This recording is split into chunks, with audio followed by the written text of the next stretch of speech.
So, welcome everyone to Stop the Tug of War with Time, our Project Hope session this evening. We are so excited to have Penny Zenker with us this evening and all that she will be sharing with us. I'm really excited to listen to her again. So, I would, by way of introduction, Penny, if that's okay, I'll introduce you. So, Penny Zenker is a focusologist, an international speaker, a business strategy coach, and a best-selling author. As master NLP practitioner and neurostrategist, she integrated elements of thought, communication, and behavior to provide strategies for boosting productivity and maximizing results for business leaders and entrepreneurs. Before her 31st birthday, Penny founded, developed, and sold her first multi-million-dollar business while living in Zurich, Switzerland. Later, at the world's fourth largest market research company, she managed business unit turnarounds and was a Tony Robbins business coach, helping entrepreneurs around the world to double their businesses. Penny is one of America's leading experts in the psychology of productivity to eliminate distraction, perfectionism, and self-sabotage to maximize results in every area of your life. Penny's book, The Productivity Zone, was an instant Amazon bestseller, and her TEDx, The Energy of Thought, has gained attention around the world. Her engaging, inspiring, interactive talks teach people to think and act more strategically. And Penny has been featured on NBC News, Forbes Incorporated, and ESPN, and Wharton Business Radio, among others. So we are very privileged to have you. And with that, Penny, I'll turn the time over to you. Thank you. Hey, everybody. We already started with some good jokes, which is great. I'd love you to reach into the chat. Hopefully, you guys are familiar with Zoom, but if you're not, there's a chat button at the bottom that you can pop up and just put in the chat because we're going to be using it throughout the presentation. So just put in the chat, where you're from and what you do for a living. What's your essential working position or any position, how you're here, so that we can say hi and see who's here. And as you're doing that, I'm going to share my screen and just give you some idea on the settings so that we can get started in the best way. Is when you set up your settings for Zoom, there's a little secret here so you don't have to watch me in this tiny little window, that you can go up to the options here and you can choose side by side mode, and that way you can actually drag the middle window so that they're about even or however you want them to be. I find that having half slides and half me is a little bit more fun than mostly slide and just a tiny window. So that I would appreciate if you could get that set up. And please do pop into the chat. I want to know that you guys are going to interact with me tonight. I know that there are a lot of people who are checking this out after the fact, so you'll have to be writing it for yourself, because also that act of writing it and interacting inspires other people, and also will help you to further take in the content and really process it, because you can put in there your ahas. We're going to go through some exercises and you're going to be able to share some of the results. So did you guys find the chat? I'm not seeing you. Come on and give me something in the chat. There we go. Thank you. Appreciate it. Who else? And I get it, if you're on your phone, some people have problems accessing the chat from their phone. So I will go on. I see that maybe we're not getting such clear chat there. There we go. Thank you, Alejandro. All right, well, let's get started. So we're going to talk about the tug of war with time. I should say first, thank you so much to Project Hope and all the organizations and organizers and people who have put in a lot of effort to create some fantastic programming for you all. So I want to put a big thank you out there, because there's been some incredible programming over the last 2 months. And I want to thank you all, because it's your devotion and your courage as essential workers that is really providing people, when we talk about hope, that you're providing people with that hope that and that care that people so desperately want. And you can tell by all of those signs that you see that say thank you, to essential workers, and they're hand drawn, and that in itself shows the profound gratitude of the community And so I want to be that representative today as well and say thank you for your contribution. And I also want to acknowledge that it takes its toll on you. You've got to. You've got to be exhausted at times, maybe even frustrated and fearful and, the whole host of emotions. Just because you're showing up in service for others every day doesn't mean that you're still not dealing with a lot that comes along with that, and also on that prolonged time frame, right? This wasn't just a short stressful situation to get through. This is a marathon. This is the long haul. So I'm excited to be here today to be able to support you in some ways, in terms of some of those challenges that you might be having. And so my tagline of my book, Stop the Tug of War with Time, is something that I wrote about in 2015. And I think it's an age old challenge that people have had, is this tug of war with time.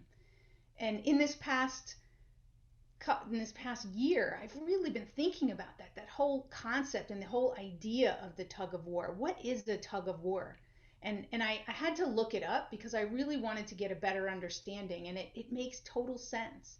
A tug of war, in definition, is a struggle for control. And that is one of our biggest challenges, is that we are exhausting ourselves, especially in times like these with the pandemic, with heightened politics, crazy things going on in our environment with weather. We are so focused and exhausting ourselves on trying to control things that we can't control that it leaves us seemingly powerless to the things that we can control. And this in itself is learned helplessness. And this creates a great deal of stress for us when we try to control something that we can't.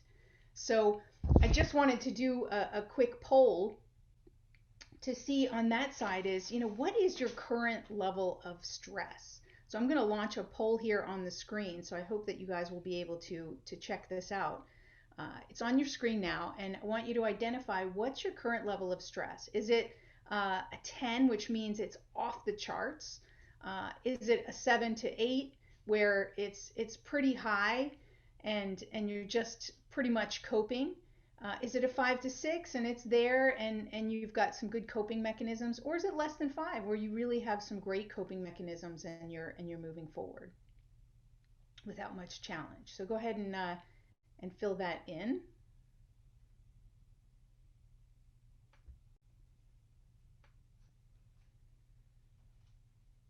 I'll give you a minute. So it's gonna, anyone, there we go. Maybe one more, give you a chance, one more to pop in there. All right.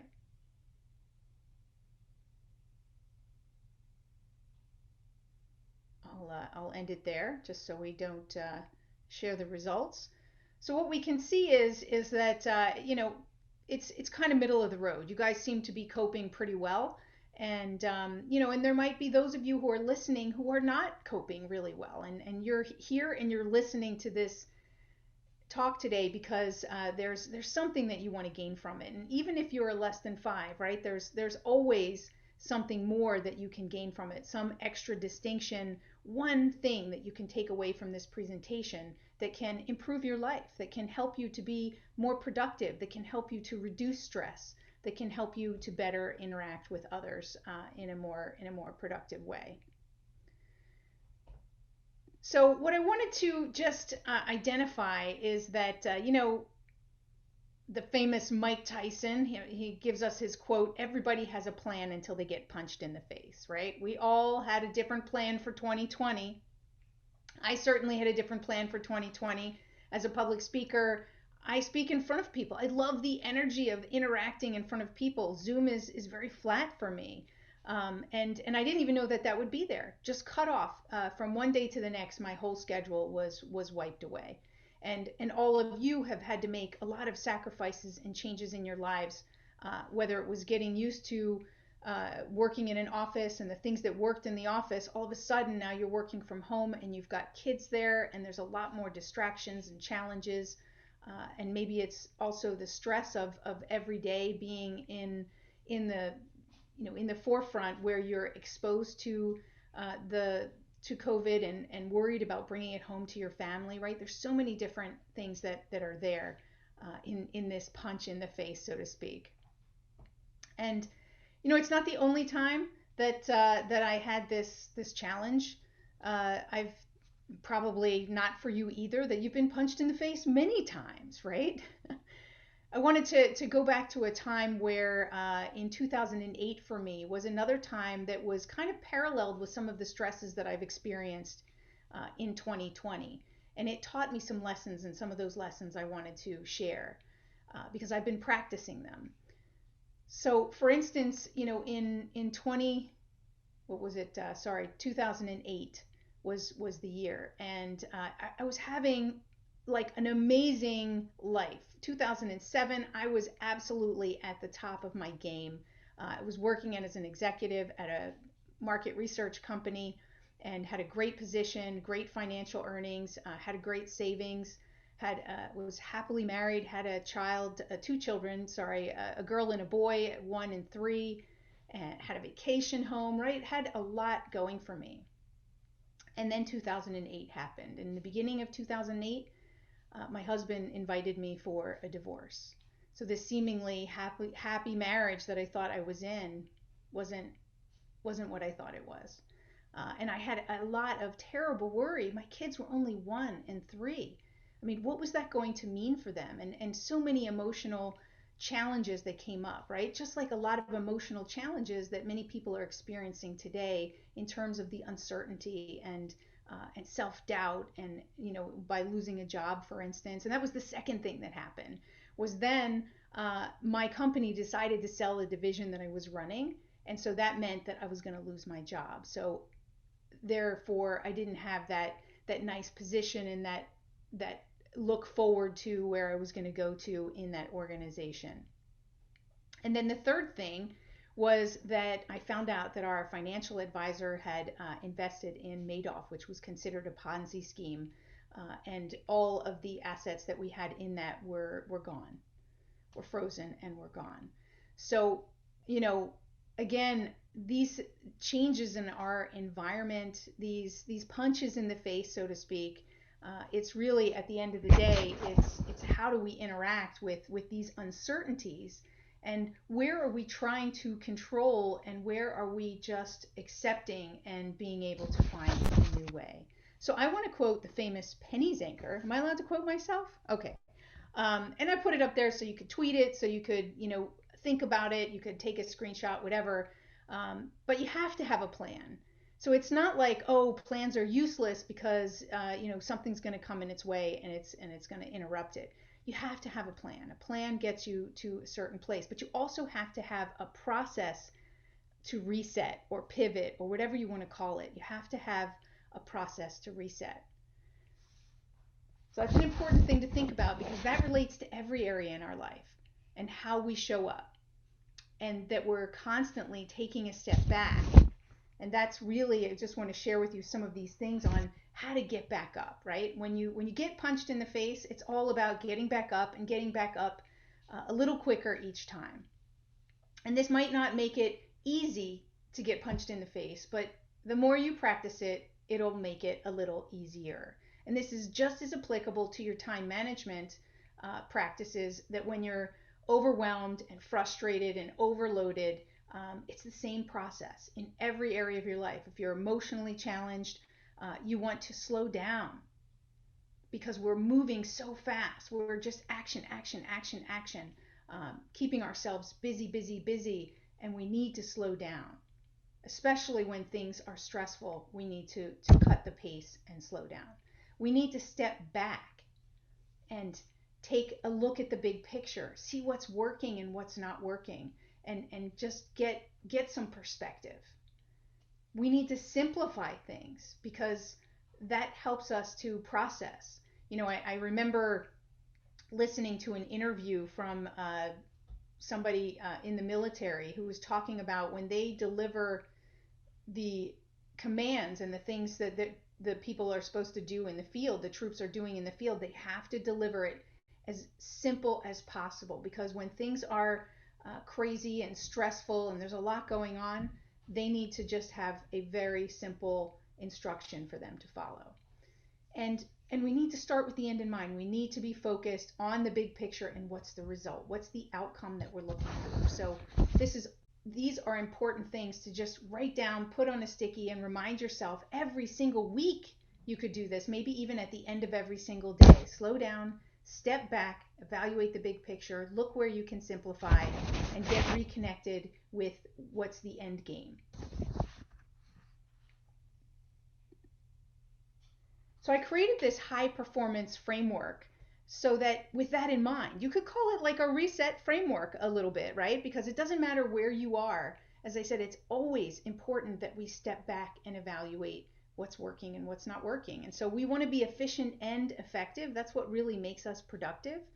And that doesn't have to be just in the things that we do. It can be in the things that we say, the way that we think, the way that we interact with others, right? We want to be smart about how we do things, because when we're just looking for speed and we just want to be fast at something and I just want to get it done faster, I just want to get it done, we tend to make mistakes. We tend to do the wrong things, or right, a host of other different things just in the name of trying to be efficient. We can hurt people's feelings because we say something too curtly, and other things that aren't very efficient. And we also want to be effective. So we want whatever it is, if we take too long to do something, then it might have cost more than it was worth. So that wouldn't be effective, right? Or if we're over analyzing something, right, that may also keep us from getting to the end result that we want to get to. So we want to think about how do we balance those? And that's where the productivity zone comes in. The productivity zone, and oh, by the way, for those of you who are sort of scientifically minded, this is not a bell curve. Say it with me. This is not a bell curve. Okay, because some people get hung up on that. It's just a framework to show you sort of that the productivity zone is in the center, and there's 10 core drivers that can help you get into the center. And we're not going to go through those 10 drivers today, but we are going to talk about some strategies about how to get into the productivity zone when we fall out of it. Because that's what happens. We do fall out of it because we're human. So even though you might know what to do to be a better communicator, to be a better wife or husband, to be a better parent, to be a better boss, to be healthier, whatever it is in our life, we don't always do what we know. And that's the crazy thing, but we're human, so we're going to fall out of the zone, and we need to have strategies that we can fall back on so that we can get back in the zone. And what's outside the zone, if we keep it really simple, again, simplifying things, if we can say that we're either under functioning or we're over functioning. Like I said, over functioning might be over analyzing or micromanaging, or right, those types of things, that working too much, those types of things that would be on the over functioning side. And the under functioning might be procrastination, right? It would be different forms of apathy and learned helplessness where we're not taking any action. So if we want to look at sort of the three categories of the 10 drivers, they'd be broken out into these three areas. And we're going to talk about strategies that are kind of going to fit into these three areas. The first one is mindset. You've got to focus on mindset first, right? It's the very basis. If you're not in the right mindset and you're not showing up in the way that's going to make you most efficient and effective, then everything else is going to fall apart from there. We have to have the right strategies, and how we approach things is going to matter. That's some of the structures that we put in place. And then sustainability, right? We don't just want to have a blip up of success in one area. We want to be able to sustain it over time. So I'd love to hear, before we go into some of the strategies, I'd love to hear just in the chat, and I'm going to bring up the chat on my side, from you guys. What are some of the things, what's some of your tug of war with time? What are some of the challenges that you're facing? Because we also have a Q&A at the end, and I'd love to come back to any of these points if we didn't get a chance to address them. Go ahead and put that in the chat.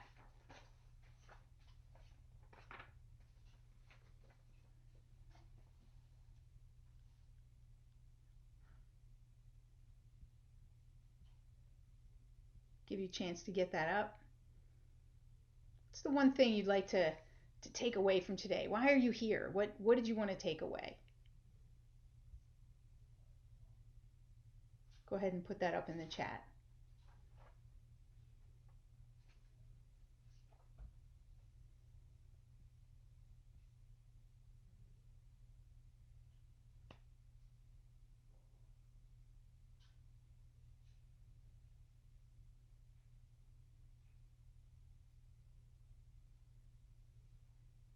Managing multiple priorities,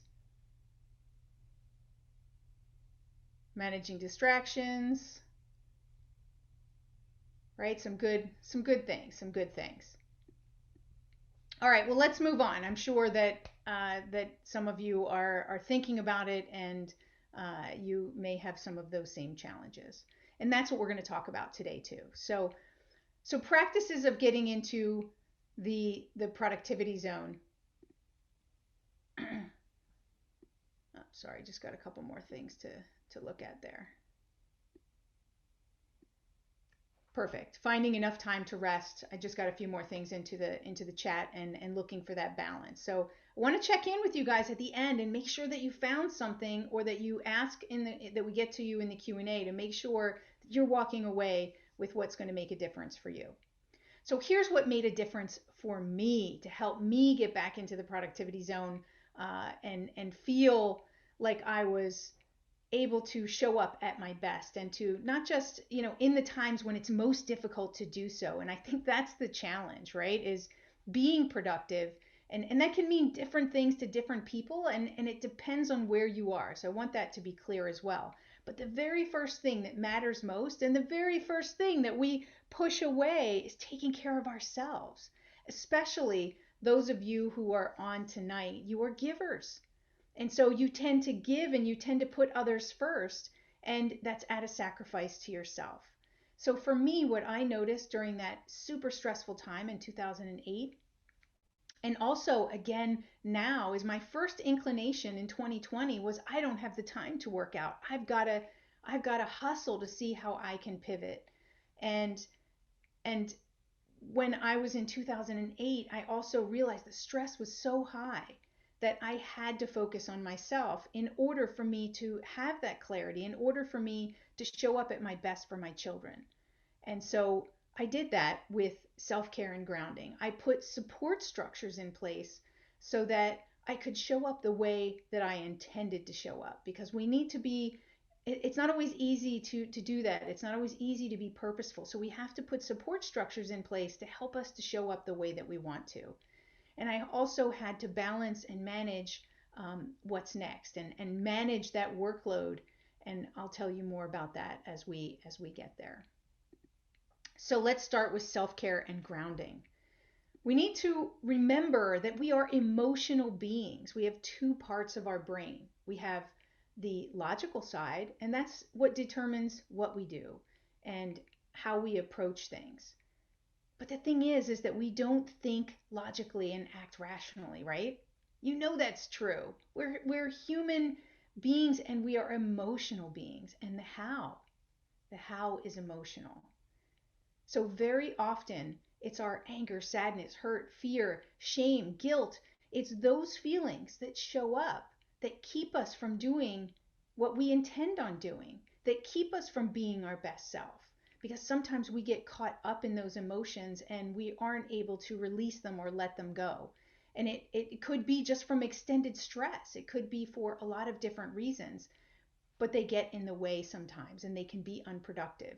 It's important that we recognize that it's okay to have those emotions. It's just that we can't live there, because it keeps us from the very things that we want, and it keeps us from our own sanity.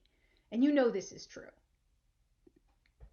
So one of the things that I learned, and I also was listening to a Brene Brown podcast, and she interviewed um, uh, two ladies who had written a book called Burnout.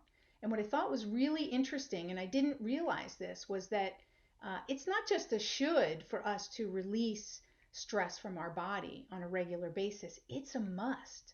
Because I didn't realize this, but stress ends up getting stored in our cells.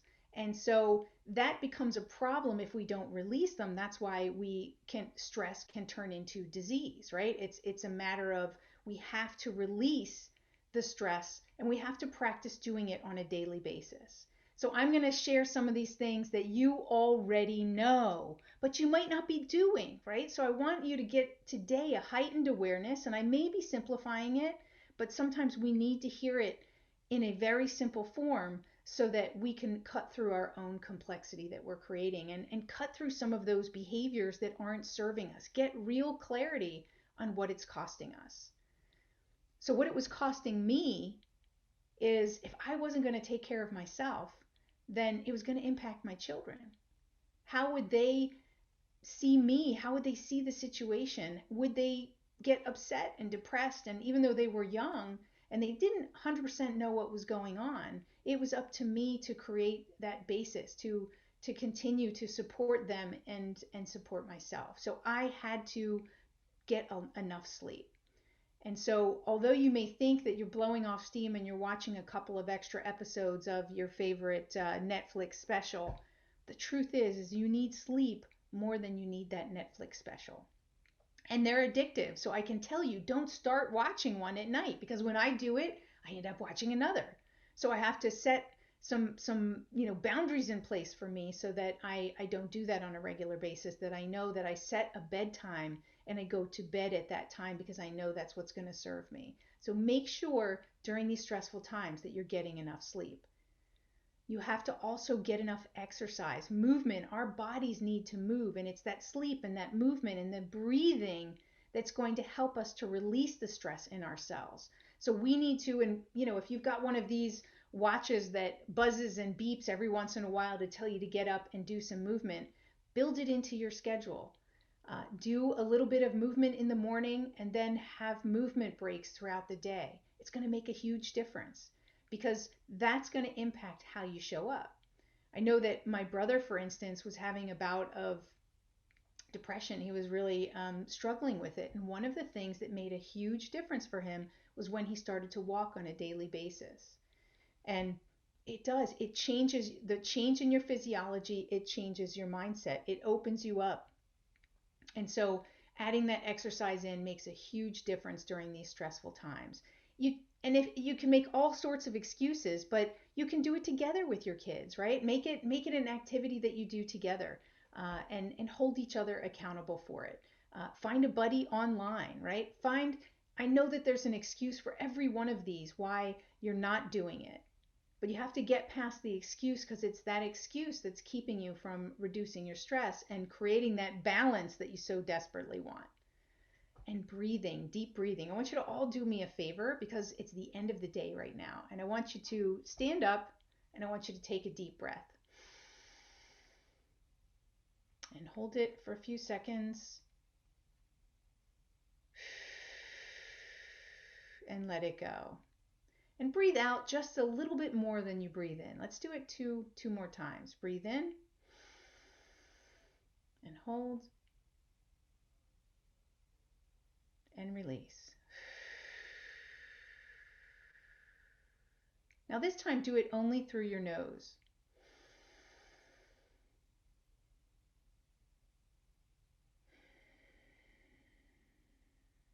I recently read that doing it through your nose has a much bigger impact to relieving stress because of the parts of the brain that it stimulates. Who knew? I mean, I'm no doctor, but that's what I heard. And the last one is humor. I want you to do me a favor while you're still standing, hopefully. And I want you to think about a time when you were just laughing your butt off, like a time that was so funny. I want you to think of a specific time. A time when, like, milk would come out your nose. It was so funny. Something happened.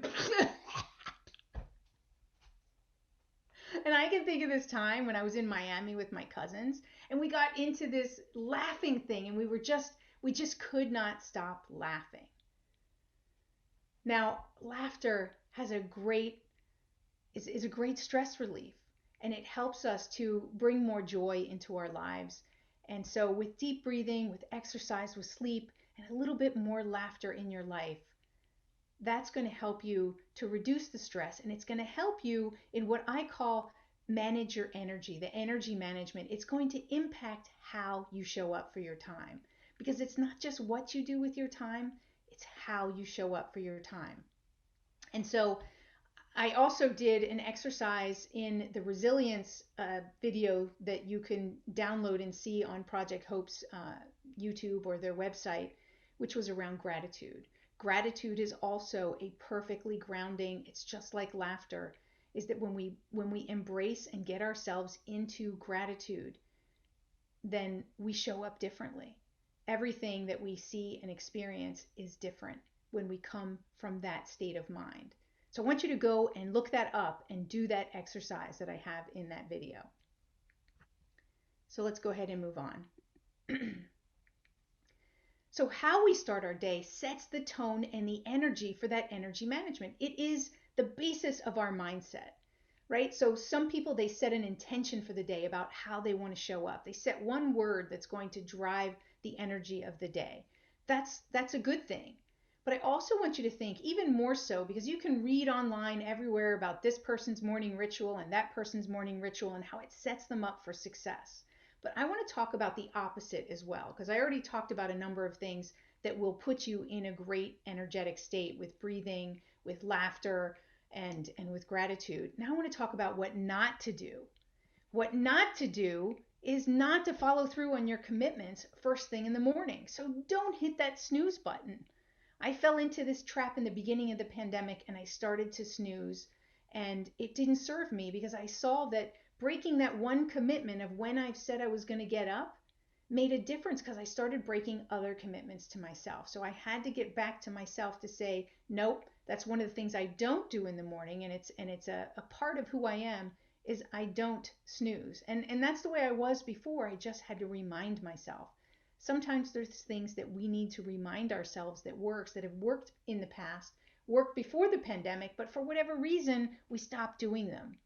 So it's time to bring them back if you haven't already. No news in the morning, no social media, no email. We have to set some rules like that too, because they all set us into that negative, aggressive energy. And email only makes you reactive first thing in the morning. So don't open your email and start with someone else's priorities. Make sure that you're starting your day with your priorities. And don't start with a whole lot of sugar. I'm okay with the coffee because I like my coffee. But you want to eat a breakfast and something, not just in the morning, but all throughout the day, that's going to give you positive energy, as opposed to energy that is going to blip up, but then it's going to crash you down, right? Look for sustainable energy, right? Everything that we're talking about is how you start your day, is setting the tone for how you're going to be. So what I'd like you to do is, what else do you need to stop doing in the morning? What else is a no-no for the morning? Maybe you don't do it, but you want to help us advise other people not to do it. Go ahead and pop it into the chat. What are some other things that you know that you should not be doing in the morning? And even if it's one of these, tell us what you're going to stop doing in the morning. Go ahead and put that into the chat for me. And remember, your interaction helps to build my energy too, right? So give me some love and put it in the chat. Thank you. So we've got a couple snoozers. People are recognizing that. So just try it, right? I just want you to challenge it. I know some people say, oh, and they make all these excuses again why it's good for them and everything. Just try it for 1 week and see how else and what else is impacted in your day, and see if that feels better. And if it does, great, then you can continue doing it. If it doesn't add any value, then you can stop doing it, right? But why not try it out? Why not try it out? Awesome. So I want you to be thinking about the other things that are no-nos for the morning that don't set you up for the energy that you're looking for. So another area to look at in terms of our grounding and our self-care is managing our expectations and the expectations that others have of us. And that has a big impact on our mindset. And I loved this when this came out. I saw this back in, I guess it was probably June of last year, and it said that you're only unproductive by the standards of the world that we lived in. Now I'm going to say 1 year ago. and that world is gone. So I want you to seriously think about um, what expectations do you have of yourself that are no longer reality, that they're unfair expectations? What are some expectations that you have of yourself or that you even have of others? Maybe you're managing others and you still have some expectations of them that aren't realistic. Or where does someone have expectations of you that you feel are not realistic? I want you to write those down and just get some clarity and awareness around that and what you can do about it. Because we can manage other people's expectations. We can manage our own expectations. And very often, more often than not, it's our own expectations that are our biggest challenge. So go ahead and write those down for yourself.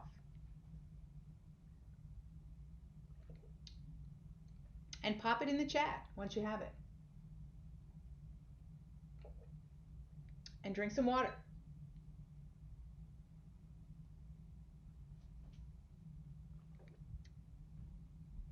Expectations of having it all together, expectations of having a clean sink, a clean house, right? What are some expectations that are just for you to cook every meal that just aren't the same anymore? Allowing myself flexible, right? On time, right? Giving yourself more space, flexibility, processing time. Absolutely. And it's from this recognition that maybe you already knew, but now really stating it, it might help you to own it so you can do something about it, so you can shift that expectation and give yourself that space. And that goes into this. I want you to write yourself a permission slip. Go ahead and write this out. I, Penny Zenker, give myself permission to slow down. That's always my big one. Is I'm always go go go, always off to the next thing. Uh, Not enough time to celebrate and recognize you did a good job. You're handling this well. Go ahead every once in a while and pat yourself on the back and give yourself a permission slip to not always get the laundry done. You know, my kids have started to help out. They do their own laundry. They do some of the cooking. It doesn't make me any less than a mom because we're all pitching in, right? So I want you to be thinking about that for yourself. Go ahead and write yourself that permission slip.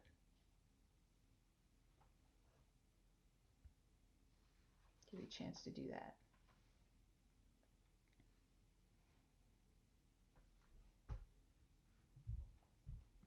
And lastly, in this section, we've got to create, I talked about it before, we've got to create little breaks throughout the day for movement. We also have to have time for transitions. You know, one of the things that has plagued me in the past is these back-to-back meetings, right? And people are feeling this Zoom fatigue, which you probably are right now, but you're here. So we have to make sure that we create space for transitions.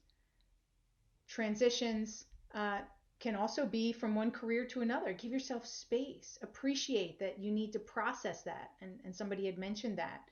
But also, you need space in between your meetings to put down any actions or notes that you need to do from one meeting and then quickly look at the agenda and be prepared for the next meeting. Or clear your mind. Maybe it was something that you need to clear your mind of so that you can be fully present in the next meeting.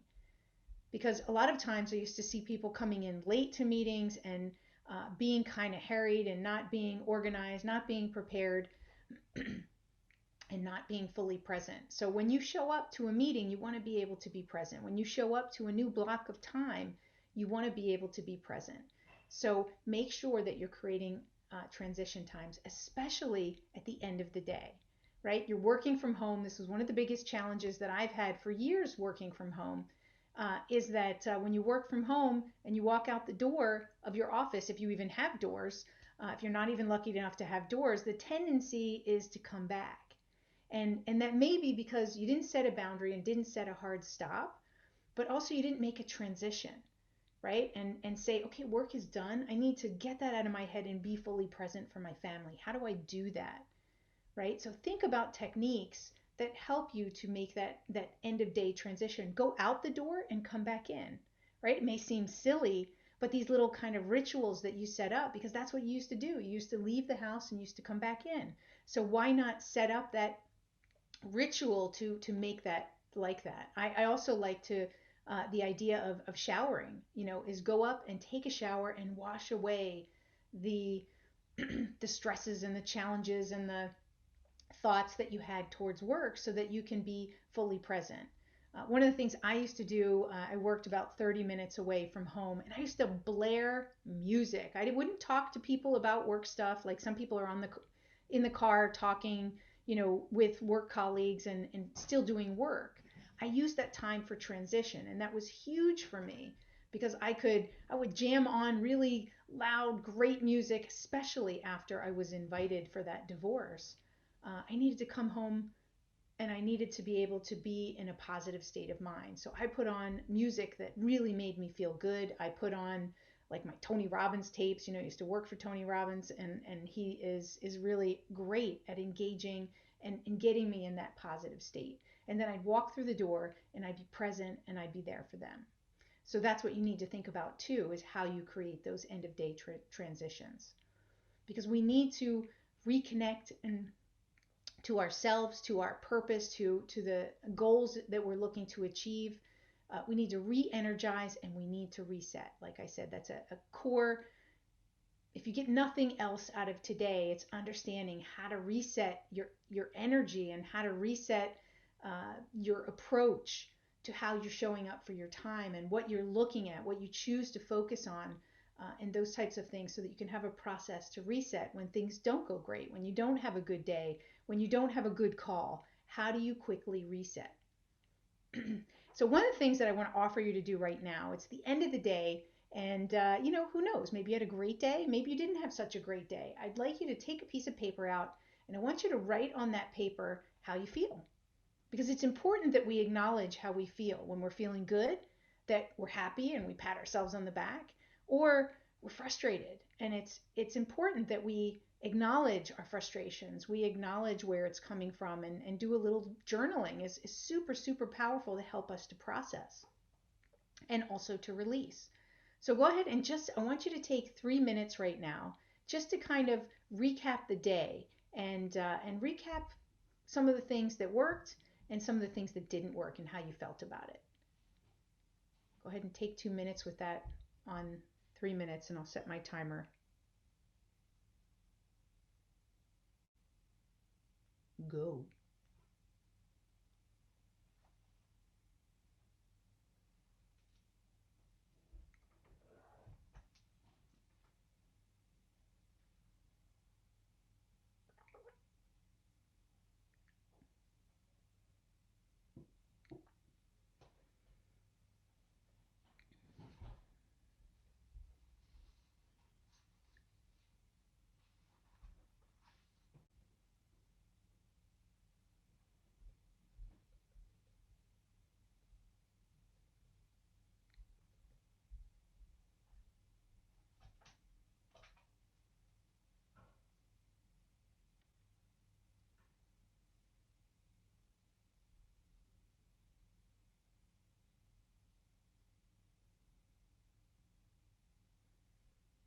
Write out how you feel. Were you frustrated at times? Were you annoyed? Were you afraid? Were you anxious? Nervous? Write those feelings down.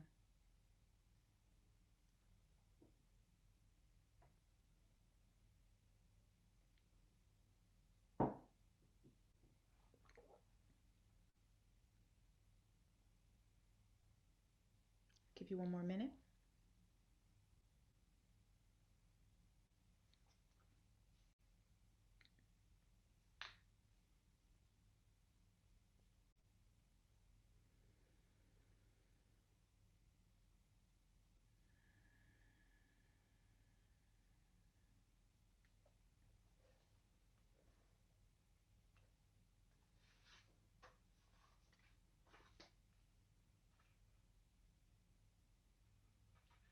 Okay. And then what I'd like you to do is like you take that piece of paper that you wrote all those things down, and I want you to crush it up, right? Have you ever wanted to write a letter to someone and put all the things that pissed you off that they did and frustrated you and all the things that you wanted to say that you knew you couldn't say to their face? Well, that's what you can write into the day. Let it out. Let everything out that you need to let out, right? Release it. And then squish it up into a little ball and send it into the trash. Because every day we can take out the trash. We can help ourselves to acknowledge what we're feeling. We can also be grateful that we recognize those feelings, but we can't let them stay. We can't let them control us because we have the ability to choose that they are not serving us. And then we can, doop, I just threw it in the trash. You can do that too. And then there's also ways that I use at the end of the day. One of the end of the day transitions that I've also started to do just a couple of years ago when I was working with one of my friends. We were kind of coaching each other. And we decided at the end of the day, instead of looking at the to-do list and all the things that we didn't do, which then just made us feel like, at the end of the day, like, frustrated and not moving forward and all of those things, because we were deleting all the things we did do. And so now I recap all the things that I did do today that bring me forward towards my goals, even if they weren't the things that they were intended to do. And I recognize them for what they are, and then I set a new plan for the next day. And I'll tell you about my daily planning a little bit later. But that helps to set me up for success too, right? So these are all strategies that you can use to create that end of day transition.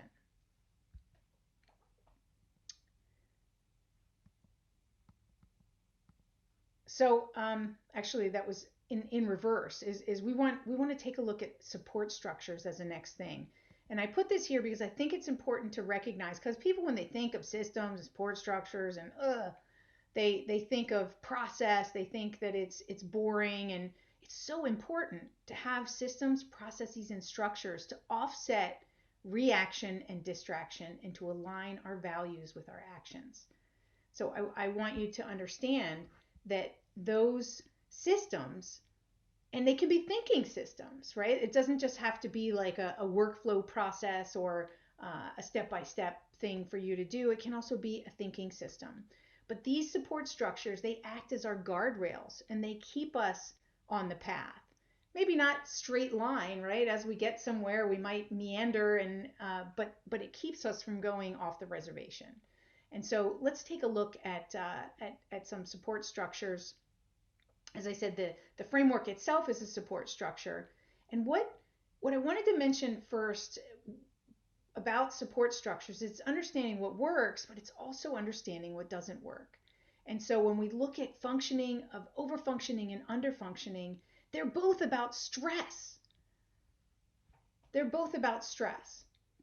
And and so we need to understand very simply, and actually my mentor taught me a great lesson. I went into his office, and every time I went in, I felt frustrated, I felt overwhelmed, and I just felt stuck. And I go into his office, and he would know exactly what to say, and I would leave his office feeling, enlightened, clear.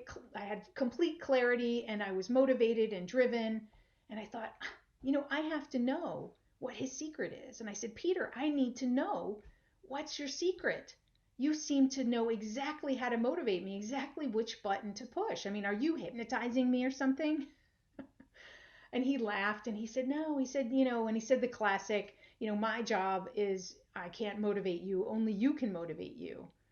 But what he said next was really important, and it's the basis of understanding why we need to look outside the zone as well. Is he said to me, he said, my job is to remove the obstacles that keep you from your motivation. And I thought, wow, that's powerful, right? That's leadership. It's not just directing you, but it's also helping you to remove the obstacles. So that's what I want to do here in these support structures as we talk about it, is get really clear of what's in the way. What's in the way? And it's our distraction. Surprise! All right, I know it's not a surprise. You know that distractions are killing your productivity, but it's learned helplessness, right? That's coming back to that term of learned helplessness, is that we have uh, turned our focus to so many different things, and we're distracted by so many different things, and we try to control the things that we can't. And so then the things that we can control, like our distractions, we seem to be powerless in order to do that. And we make all sorts of excuses and get caught up in it. But I promise you that you have control over more than you think when it comes to your distractions. If I were to ask you to raise your hand or pop into the chat, who here thinks that you have control over at least 50% of the distractions?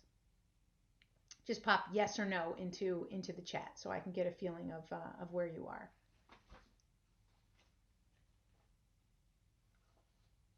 Right? So you guys you're there. You see, yes, you do. And every once in a while I have somebody who says no, and I love it when we're in a room all together and you see somebody in the back, they raise their hand, no, I don't have, any control.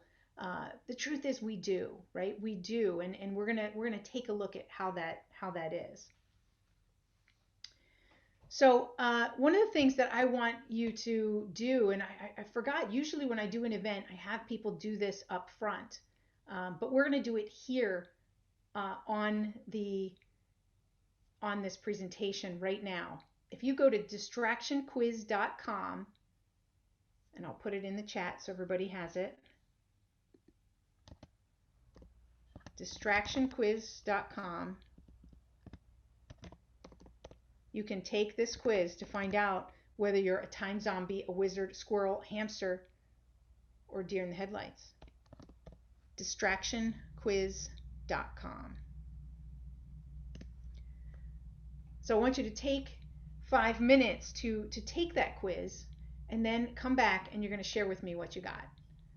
So I'm going to give you that time. Do do do do do do do. Oh, and I'm sorry, I shouldn't do that because I know that he just passed away. So that's in honor of our Jeopardy King there. So go ahead to distractionquiz.com and pop into the chat what you got. Oh, squirrel! We got a squirrel! What else do we have? Wizard! Yay! We got a wizard!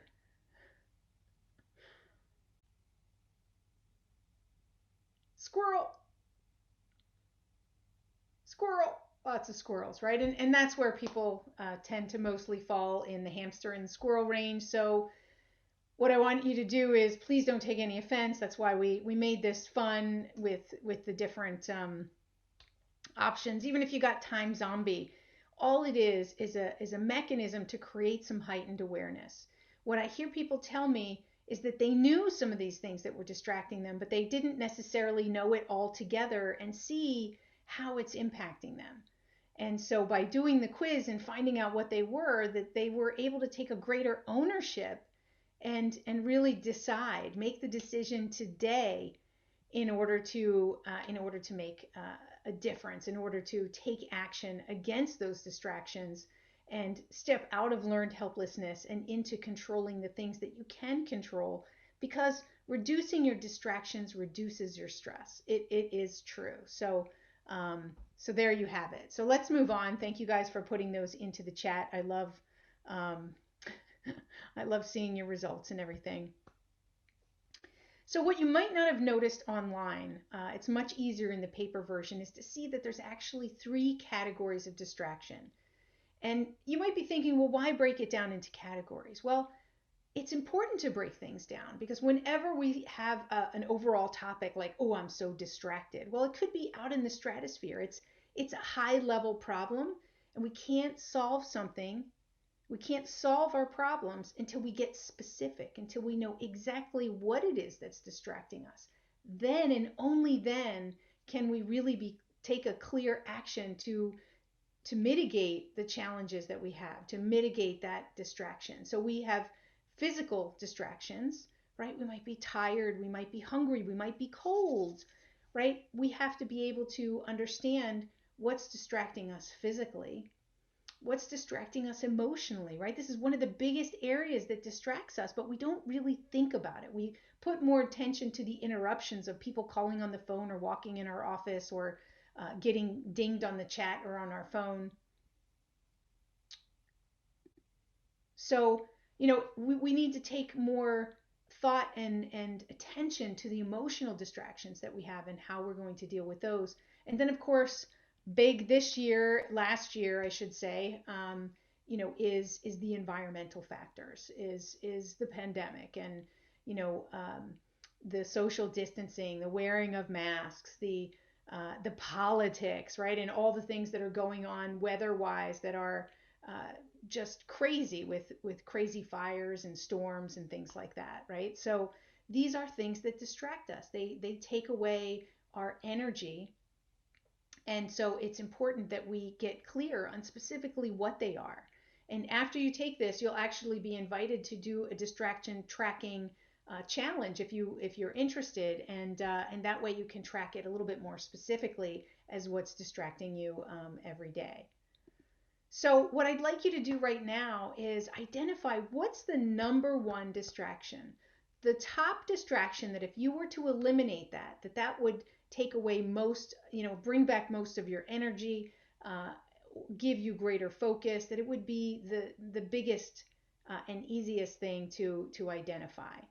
And then I want you to identify what it's costing you.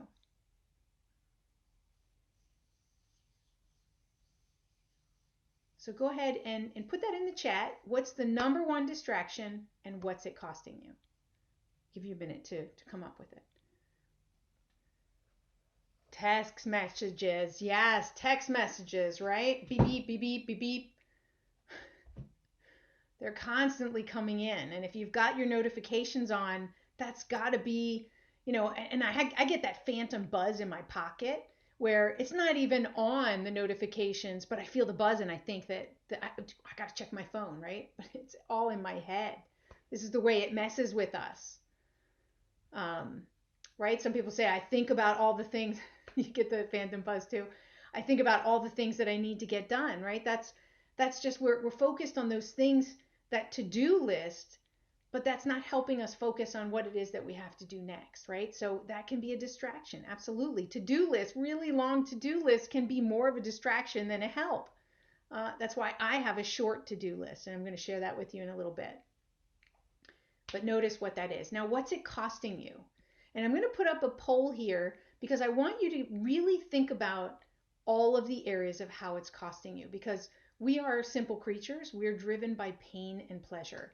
And we are driven 100 times more away from pain than we are towards pleasure. So the likelihood that you didn't know that text messages or emails or your phone was one of your biggest distractions, you probably knew. It's probably by your bed. It's the first thing you look at in the morning, and it's the last thing you look at night. You might as well kiss it. So it might be the only thing left with you in bed, and that's one of the costs, right? Is you may find that your relationship is gone because of that. So what I wanted to do was I want you to think of the worst that it could cost you in a year, in 2 years, in 3 years, and I'm going to bring up a poll just to give you some ideas of some of the things it might be costing you. Is it costing you more stress, which might turn into a heart attack at some point, or some kind of you know uh, illness as related to stress? Does it cause you to work more hours? Does it cause you to lose respect of others, which may be, losing your integrity? What about patience? Because you're so distracted all the time, maybe that makes you short-tempered. Maybe it's sleep. Maybe it's costing you sleep because you're working those more hours because you're thinking and you can't shut down. Maybe it's the quality of your work. Maybe it's the creativity that you want but you can't access because you're just so full. And it's disconnection with yourself and with others. And what could that all lead to? It could lead to divorce. It could lead to your kids getting into drugs. I mean, and I know I'm going like to the worst, right? But I want you to take action. I want you to decide that and stop tolerating these distractions that are keeping you from the very things that you want and the very things that are good for you, like more sleep, like working less, like having more time to be creative. So I'm going to end this poll and just show you what we see here. So you can see it's costing you all of those things. So what are you going to do about it? Now that you know what the costs are, what are you going to do about it? Oops, I hit stop share instead of stop sharing the poll. Let me go back to my slides.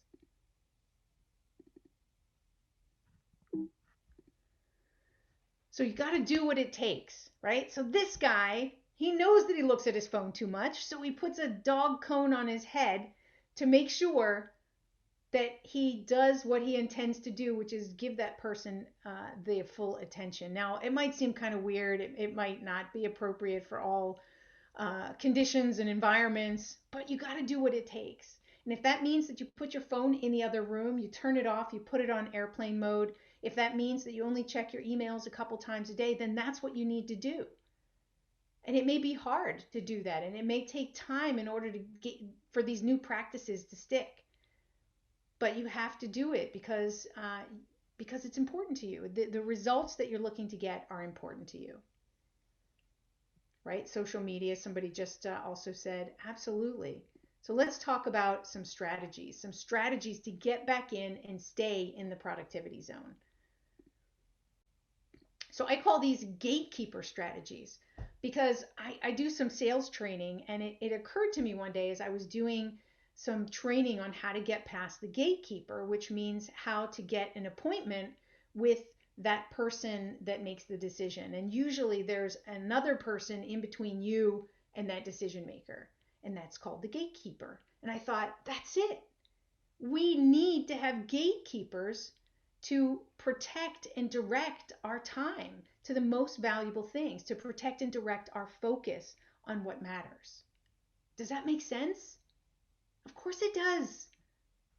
So I broke that down also into 3 areas, again, so that we can get more granular about it. And maybe you can think of other areas as well.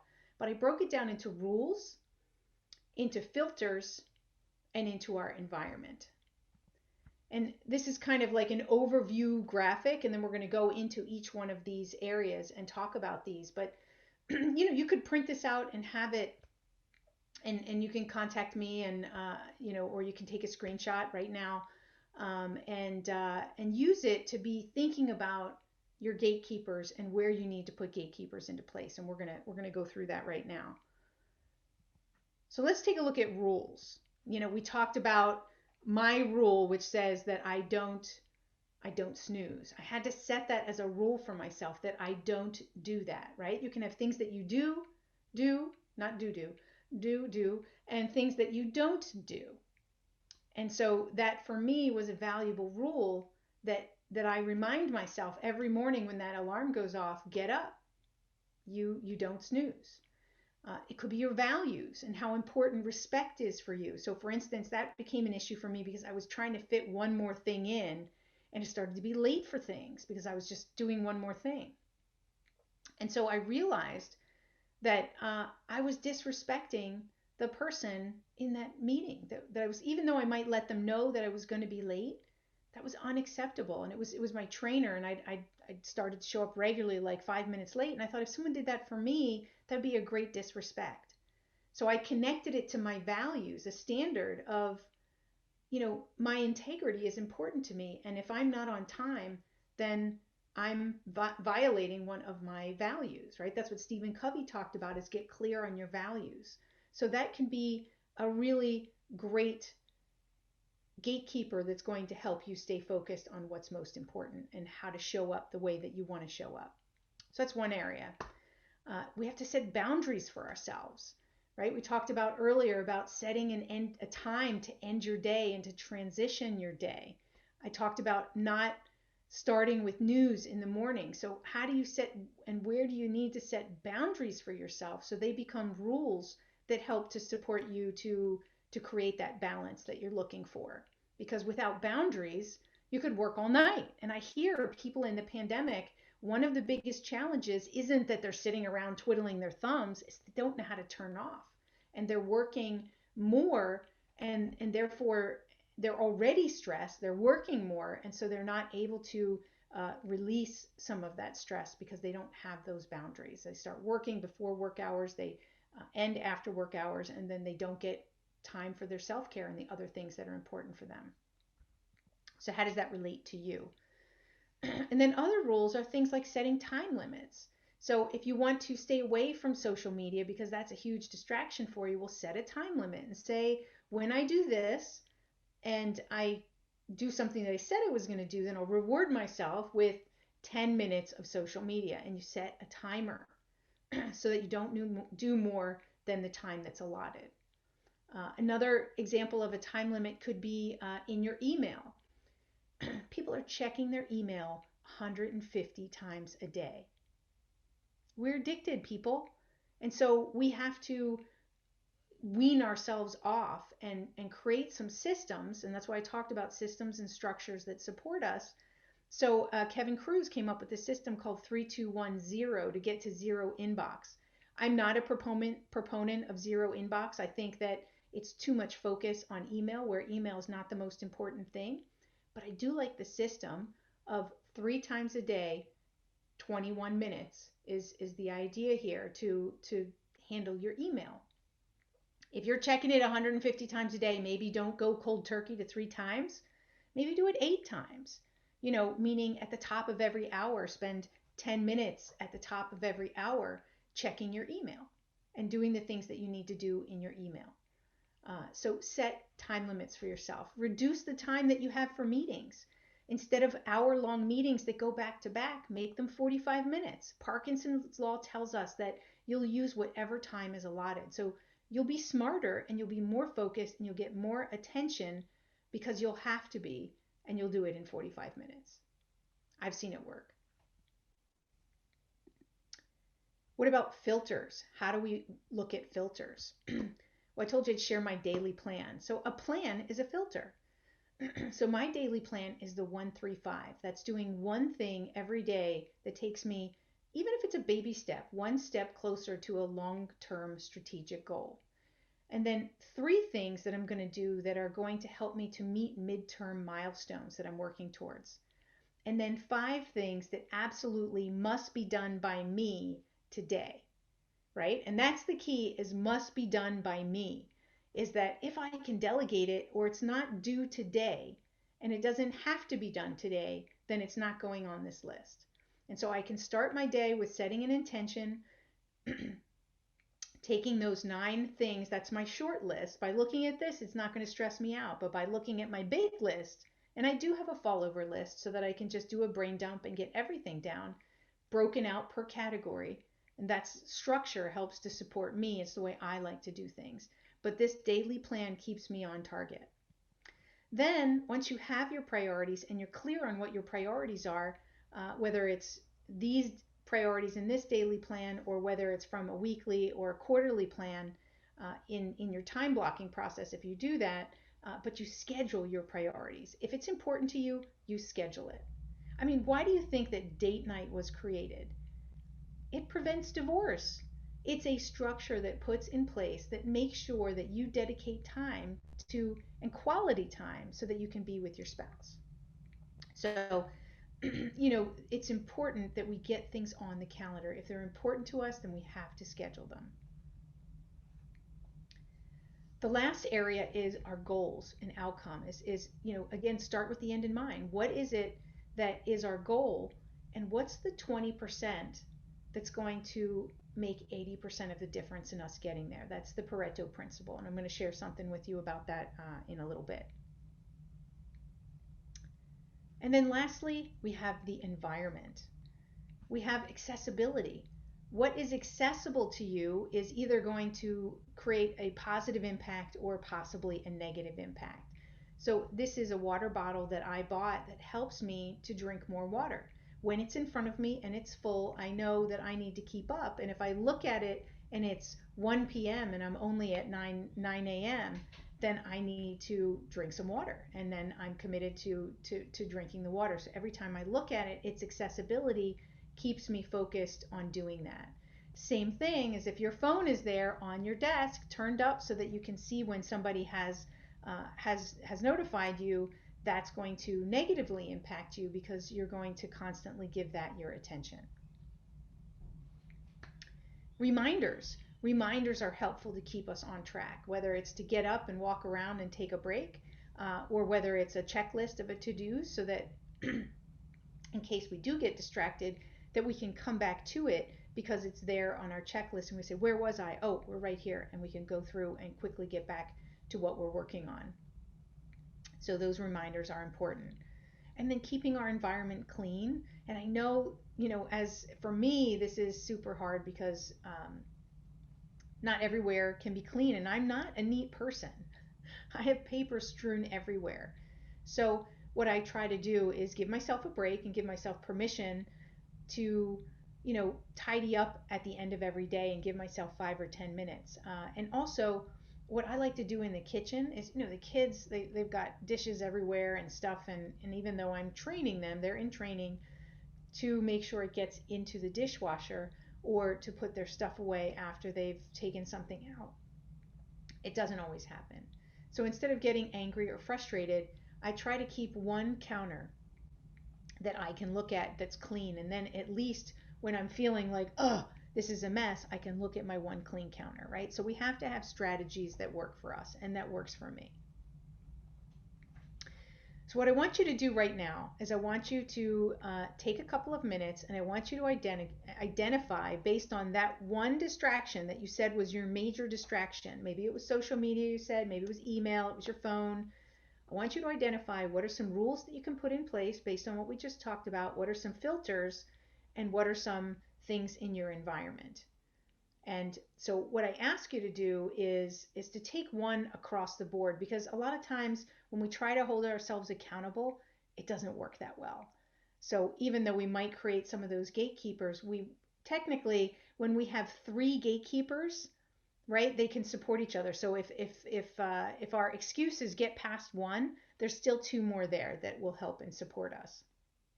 So go ahead and create one in each area that helps you to act as a gatekeeper to mitigate or reduce or eliminate the distraction. Go ahead and pop them into the chat.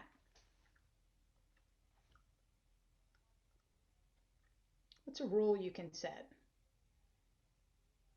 You want to pay more attention to your health, and you're going to say, I don't eat after 7 p.m. Maybe that's a rule.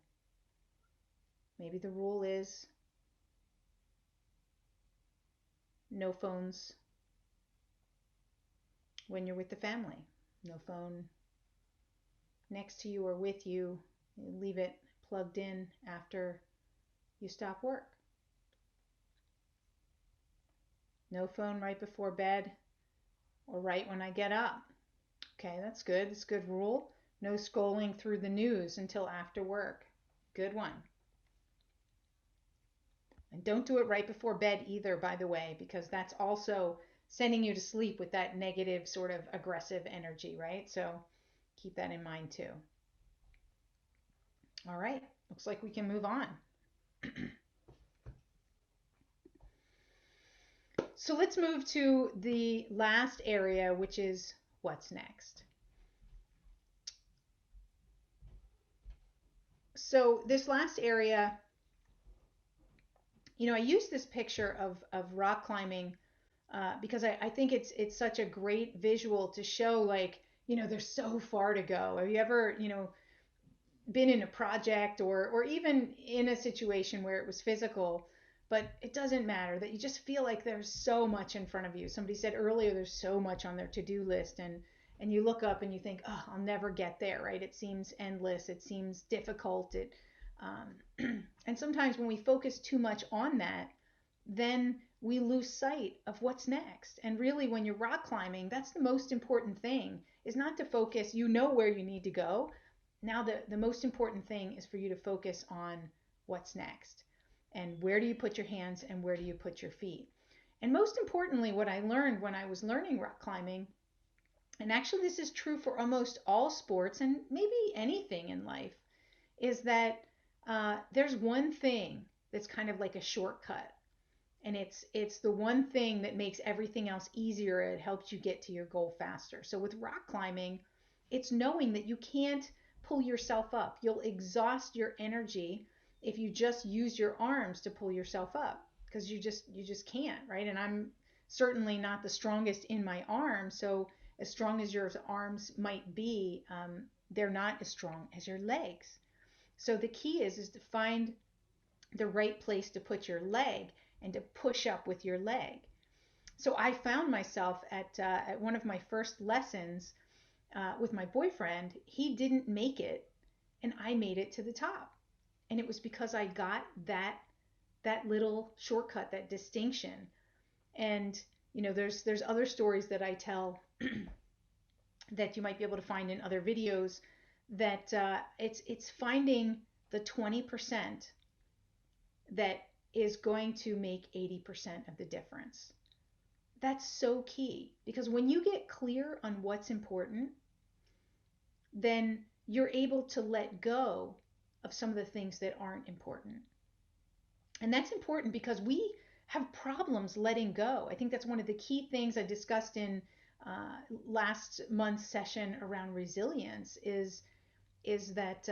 One of our challenges is to let go. So, for instance, if you have a lot on your plate, it's hard to let go of those things. It's hard for people to delegate in many instances, not just because they might not have someone there, but because they want control of it. They may not realize it, but they're holding on to it more so for control than anything else. It's hard to let go of,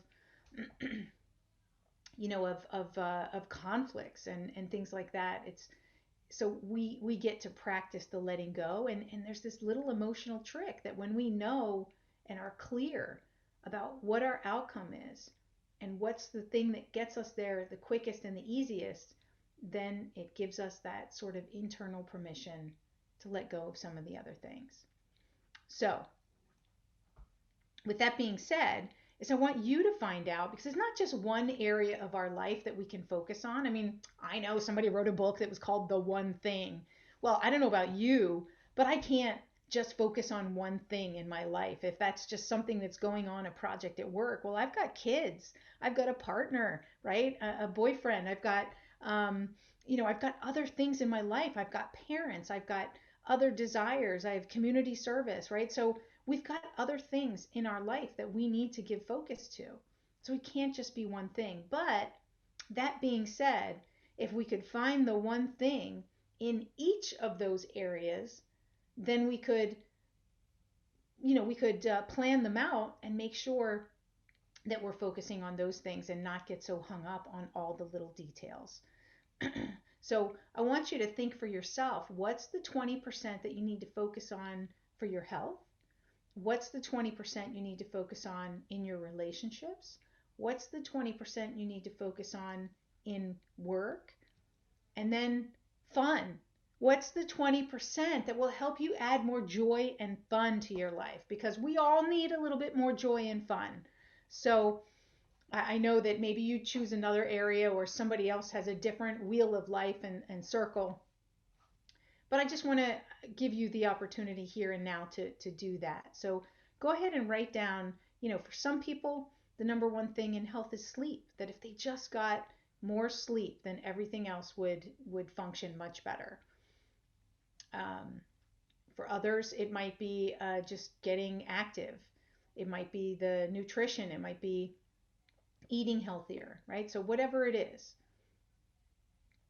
relationships. What's the 20% that could make 80% of the difference? Could it be some quality time with your spouse, like I talked about date night? Could it be quality time with your kids, that you have a date with each one of your kids, which I started to do? Thank you guys for starting to pop things in the chat here. Right? Health, you know that if you did yoga once a week, that's going to make a difference for you. So please put it in there for yourself. Breakfast dates, right? They don't have to be dinner dates. They can be breakfast dates. Awesome. Somebody just said getting together with friends, right? Because you haven't been able to get together.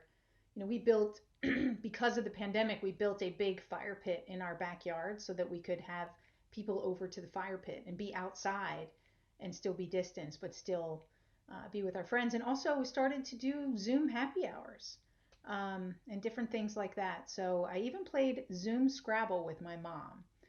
So, and we never did that before, and she lives in Florida, and so, but it created a new thought process and new opportunity. So, absolutely, right? These are little things that we can give our attention to that can make a huge difference in our relationships. Maybe it's send a card, once a month to somebody who's made a difference in your life, just to let people know, spread the joy and the gratitude. So let's move on. So then I wanted to give you some maybe more general time management tips here in terms of once we know what our 20% is and we know what our goal is, we also need to do a comparison of where are you spending your time and where do you need to be spending your time, right? So if you're noticing here's the 20% in each of these areas, and you can identify more clearly where you want to be spending your time, then you also need to get clear on where you are today, right? If you're get in the car and you're going to use your GPS to get somewhere, you need to be clear on where you are now as well. So you need that starting point to make that comparison. So I invite you, if you're interested, to dig down and get more into that process. If you go to 2weektimestudy.com, it's an opportunity for you to sign up to actually do this 2 week study and be part of this study and get a greater awareness as to where you're spending your time.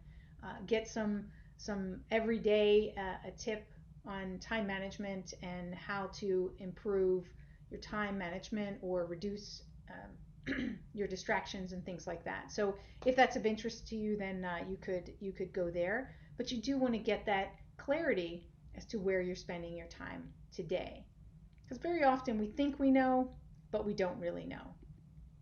And I'll come back to a little exercise at the very end to take a look at that, something we could do right now. But I want you to think about planning your week or planning your month, right? Is getting out and doing time blocking in categories. So, what are the categories? So, we talked about relationships, we talked about health and those categories, but within your work, you have a group of categories too. Maybe you have administration, maybe you do sales work, maybe you do marketing, maybe you do staff management and things. So you have different categories. And what's really interesting when you're blocking out is to say, well, how much time do I need to spend in each of those categories to reach my goals?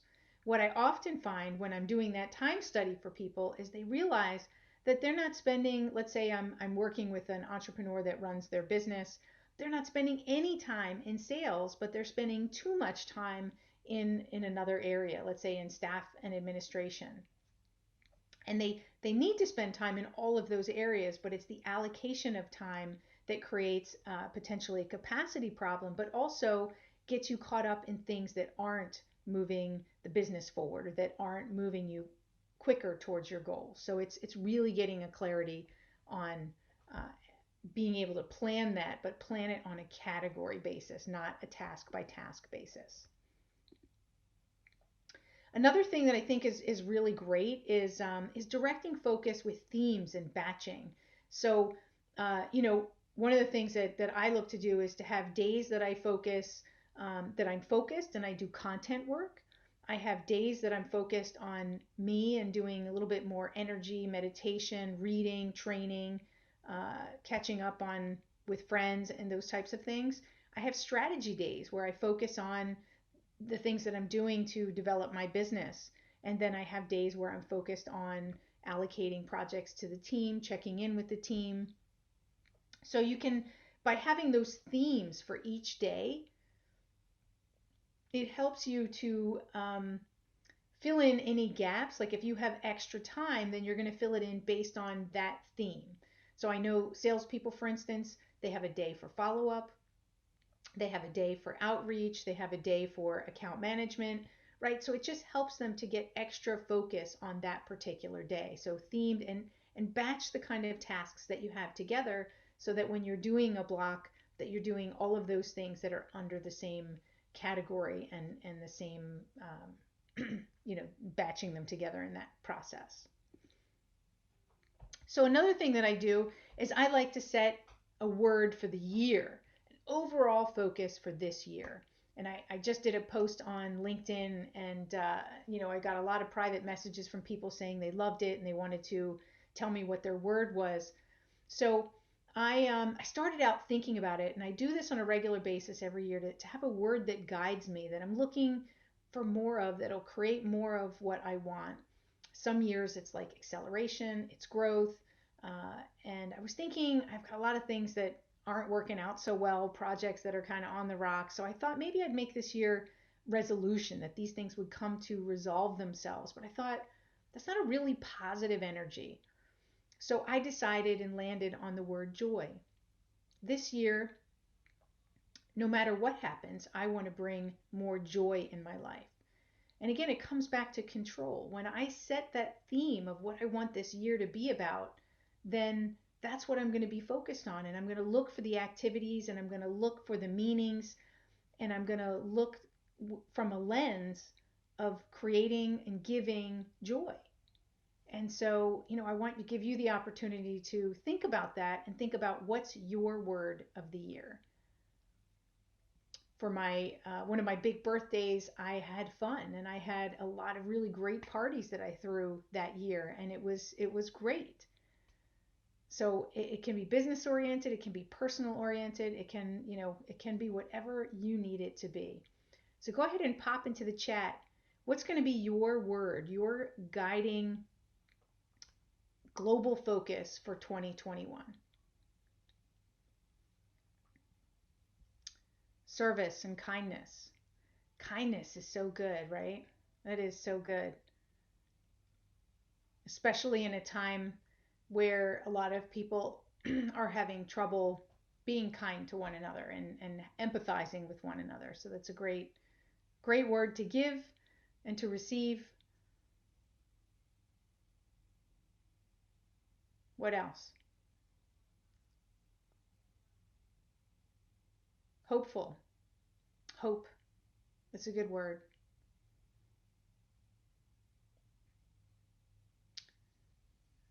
Boundaries. Okay, so you framed it by saying that this might seem negative, but boundaries. Um, I don't think so. I think that that's very healthy to say that it's boundaries. I think that's healthy. It's you recognize that that's something that's going to serve you, and believe it or not, I think that when we set boundaries, we actually serve other people as well.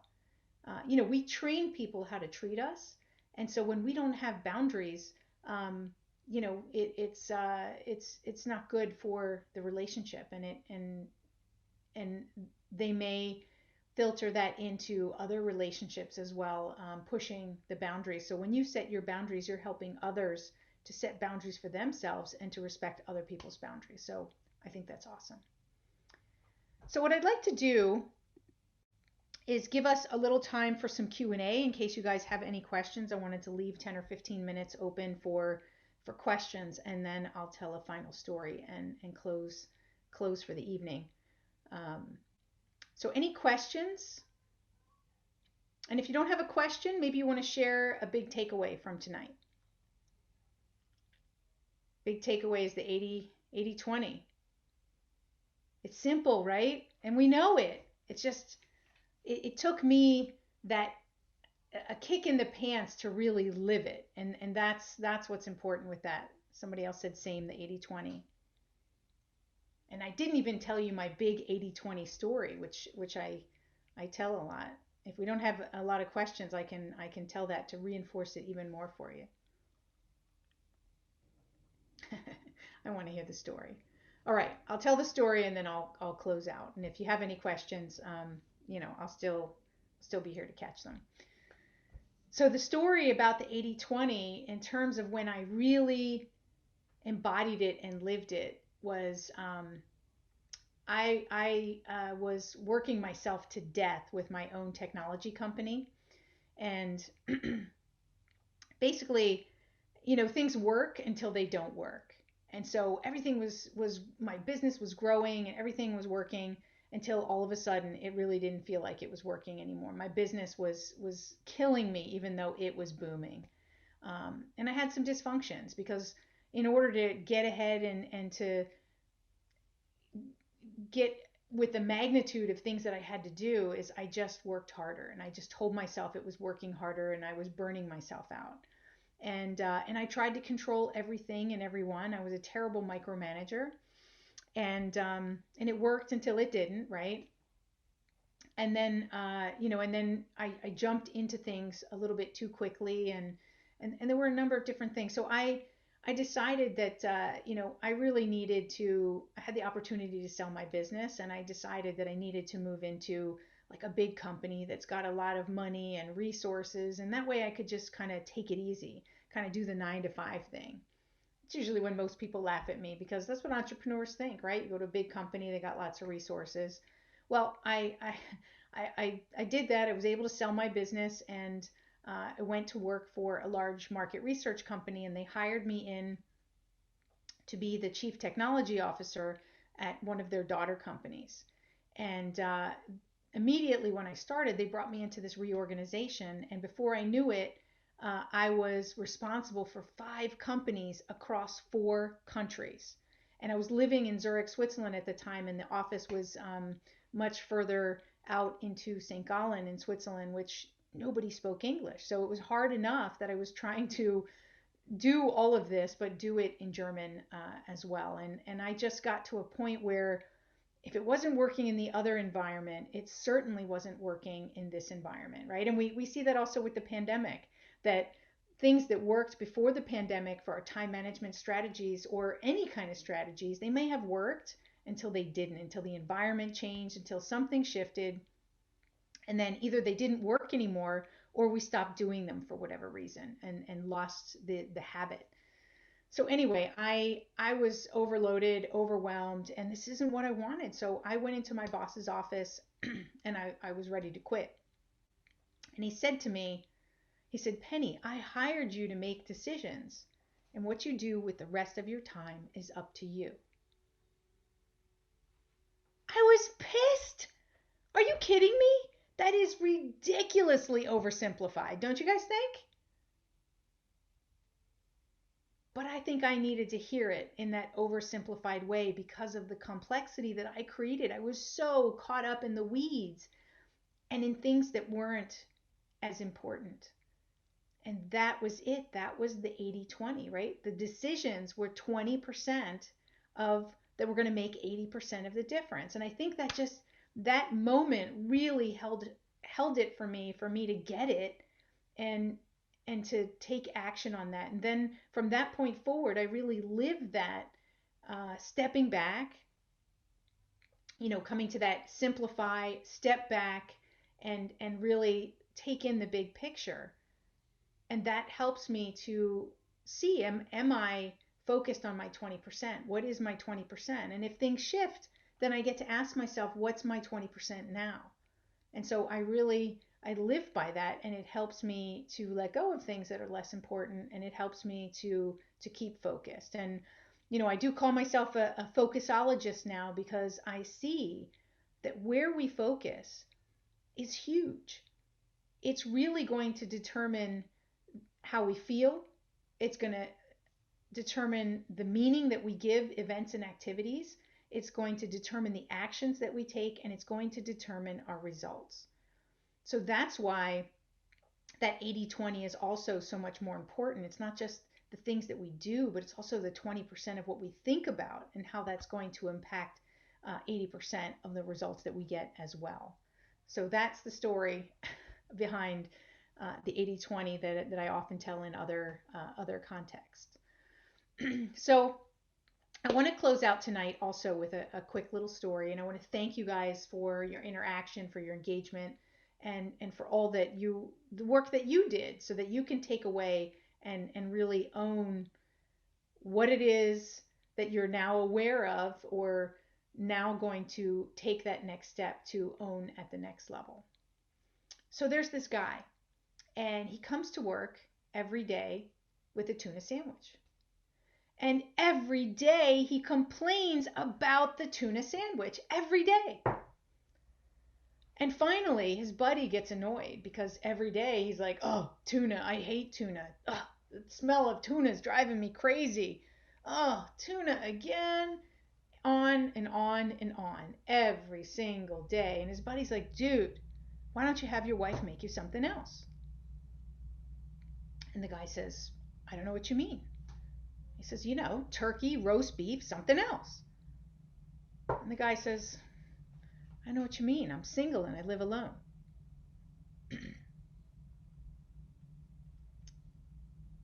I know you're muted, so we can't hear the heavy laughter that's going on right now.